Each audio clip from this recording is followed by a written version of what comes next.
What is going on, guys? Paul Ryan back at it again. I hope everybody's having a good night. Got a couple of different things to talk to you guys about Cowboys wise. One being power rankings. I was a bit surprised. Last week, the Cowboys fell to the 13th overall team after their loss to the New Orleans Saints.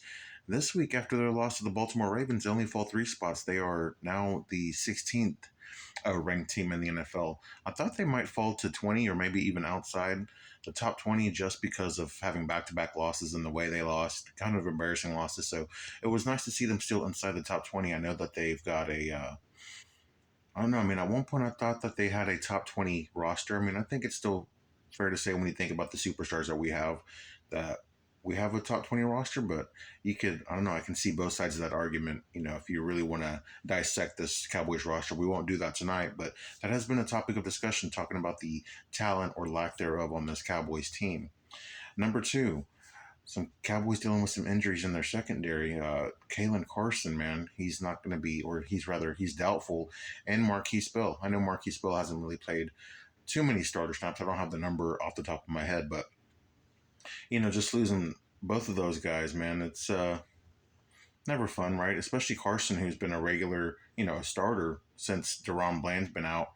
Losing him in this game, man, I don't know what to think, man, because, you've got Malik Neighbors. Obviously, Trayvon Diggs is going to have that assignment all night.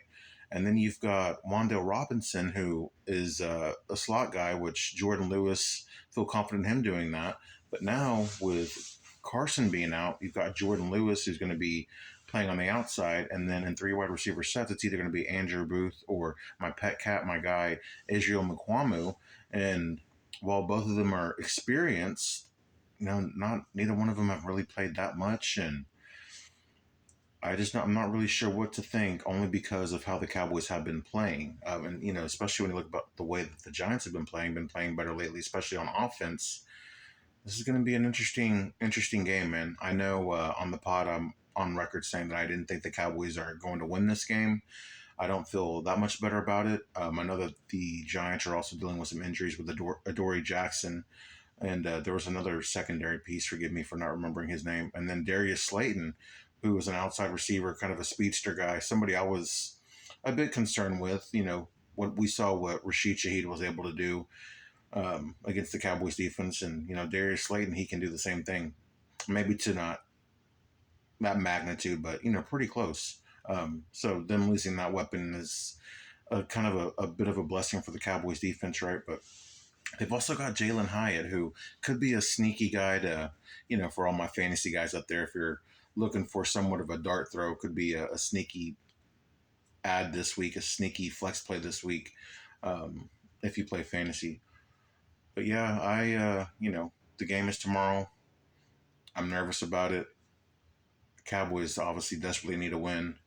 It would be nice to see them get a win. I'm really curious as to how this team is going to come out and play tomorrow night, man. We talked a little bit about what Jordan Lewis was saying about this team last night, talking about the details preventing them from being, from having success these last two games.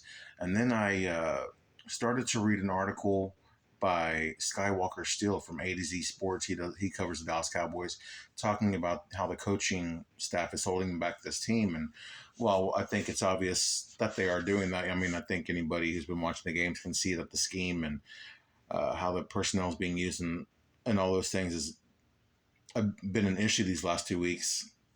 I wanted to read it and kind of get a better understanding of what it is the coaching staff is doing that's not putting these guys in a position to succeed, and talk to you guys about that and get your thoughts on that. But maybe we'll save that for another day. Outside of that, guys, that's all I've got for you. Again, I hope everybody's having a good night. I'm Paul Ryan. I'll see you guys tomorrow. Peace.